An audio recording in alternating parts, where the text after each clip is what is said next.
এই প্রথমবার 12টা বাজলেই কেক কেটে আমার বার্থডে সেলিব্রেট করা হবে। যারা আমার আগের ভিডিও দেখেছো তারা তো জানোই, কিছুক্ষণ আগেই আমি আর আমার হাজবেন্ড বসে বসে বেলুনগুলো অলরেডি ফুলিয়ে রেখেছি। তো 12টা বাজতে এখনো কিছু সময় রয়েছে। এখানে সবাই চলে এসেছিল, মানে আমাদের ক্লোজ কয়েকজন।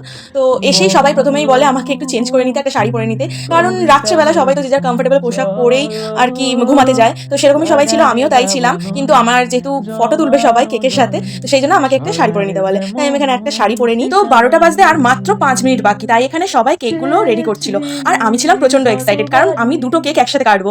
একটা থেকে ডাবল কেক হয়ে যাবে এটা তো আমি ভাবতেই পারিনি। একটা তো আমার বর্মশাই এনেছিল, আর আরো একটা কেক দাদা ভাই মানে আমার জ্যাঠতো তো ভাসুর এনেছিল। তারপর 12টা বেজে যায় ঘড়িতেও আর আমার ফোনের গ্যালারিতেও, কারণ কিছুদিন আগে পর্যন্ত কেক কাটার ভিডিওগুলো সব ছিল আমার ফোনে, বাট এখন আমি কিছুই পাচ্ছি না, সব হারিয়ে ফেলেছি। কিভাবে যে কোথায় চলে গেলে বুঝতে পারছি না, তাই তোমাদের সাথে শেয়ার করতে পারছি না। তো আমার গাল ভর্তি কেক দেখে বুঝতেই পারছো আমাদের সেলিব্রেশন কমপ্লিট। আর এখানেই ভিডিওটা স্টপ করছি। দেখা হচ্ছে নেক্সট ভিডিওতে। Never mind and subscribe.